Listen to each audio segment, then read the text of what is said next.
What exactly does a special stills photographer do? This is not taking publicity photographs, is it? Well, the pictures can be used for publicity. They can be used for advertising. It's you're hired by the production company. Sometimes the director or the producer will ask for you, or an actor.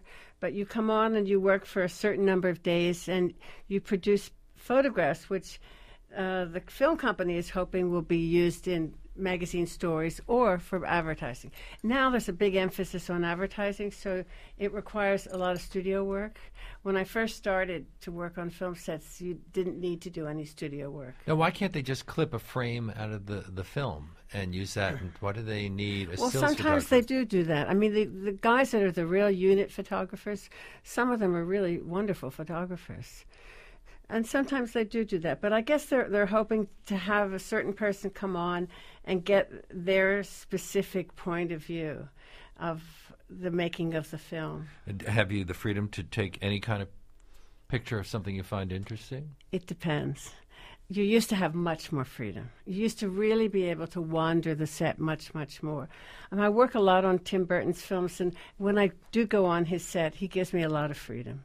But I think that often when the film company hires you now, they really just want studio photographs so they can use them for what they call their one-sheets or advertising. I would have thought that it would have worked the opposite way, because as you developed a reputation on your own as one of our leading photographers in this country, I would have thought that when they hired you, they would have thought, well, we're going to get a Mary Ellen Mark kind of a thing rather than just some person who knows how to take a bunch of pictures. It's all changed so much. When I first started to photograph, it was really based on individuality, much more. I mean, when I look at photographs now, I think sometimes it's hard to tell who actually took the photograph. But my work, I thought, in my personal work, is definitely based on people being able to say, oh, yeah, this is by Mary Ellen. But the demands have changed now. I mean, it's become much more uniform and more commercial. In your own work, you often document tragic elements of the human experience: prostitutes in India, homeless families, runaways, marginal subjects. Often. Not always. Not always. But people in circuses, all sorts of other interesting kinds of things. Are you attracted to certain kinds of films, or do you just simply shoot the film that they call you for? Well, you shoot the film they call you for, but of course, personally, I'm interested in the films that are a bit edgy and strange. And like last night, I saw And the Ship Sails On. Did you ever see that? The Fellini film. Oh, it's brilliant. So imaginative. Well, the first film featured in this book is a Fellini film.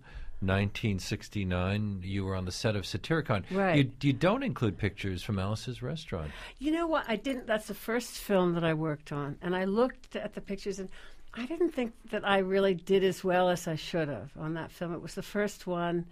And I wanted these pictures to all be of a certain level. And although it was a wonderful film to work on, I almost wish it had happened a bit later when I was more experienced. But it's also interesting that you've worked on so many films with great directors. Arthur Penn is your first director. Great director. And people know yeah, Bonnie and Clyde and some other films from him. And then Fellini. Fellini and Tim Burton and so many, Francis Coppola. Francois Truffaut. Milos Forman, we said. Louis Buñuel.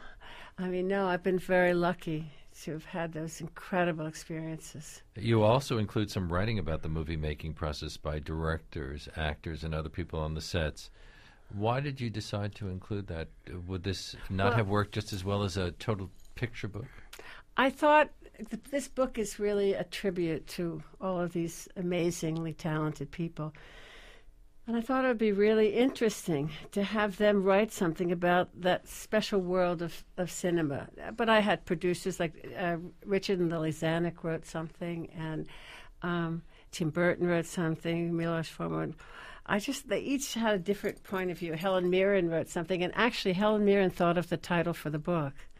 So I owe a lot to her. But you don't include a lot about your own experiences. Are you willing to talk about the more surprising moments you've had while you were on a set?